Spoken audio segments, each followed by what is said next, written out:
શું નામ તમારું? મારું નામ અશોકભાઈ પરમાર. કઈ સોસાયટી છે? બાલમુકુંદ સોસાયટી પૂણા ગામ ટીપી 20. શું પ્રશ્ન છે તમારો? પ્રશ્ન અમારો રોડનો છે. અહીંયા અમારો રોડ જે છે ટીપીનો રોડ છે એ ભ્રષ્ટાચાર કરી અને આ રોડ ટીપીનો રોડ છે એ સોસાયટીના રોડમાં મૂકી દીધેલો છે. અમને પૂછ્યા વગર અમારી સોસાયટીમાં આ જે અમારા સોસાયટીના રોડમાં પાણીની લાઈન નાખી દીધી.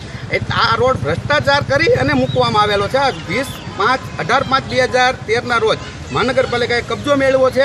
તે પછી 20/5/2013ના રોજ અહીંયા કામ ચાલુ કરવામાં આવ્યું છે. કામ ચાલુ કર્યા પછી ધારાસભ્યના આજે મુહૂર્ત કર્યું છે, કામ ચાલુ કર્યું છે.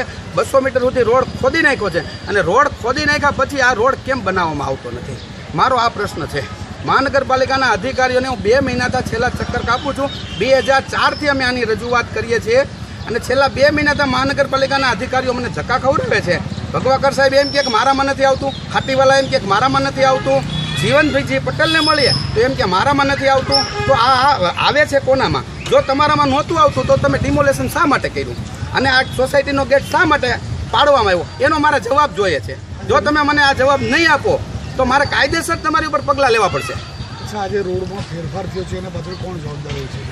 આ જે રોડની અંદર ફેરફાર કરવામાં આવેલો છે એની અંદર રાજકીય નેતાઓ સામેલ છે, મહાનગરપાલિકાના અધિકારીઓ સામેલ છે, શહેરી વિકાસ મંડળના અધિકારીઓ પણ આની અંદર સામેલ છે. જો આની તપાસ કરવામાં આવે તો મોટો બધો ભ્રષ્ટાચાર આની અંદર બહાર આવે એમ છે. મહાનગરપાલિકાએ જે ડિમોલિશન કર્યું એ જગ્યા કોને વેચવામાં આવી? એ સોસાયટીના બિલ્ડરને વેચી દેવામાં આવી છે આ જગ્યા. શું નામ છે? પર્વતભાઈ બગદાણા.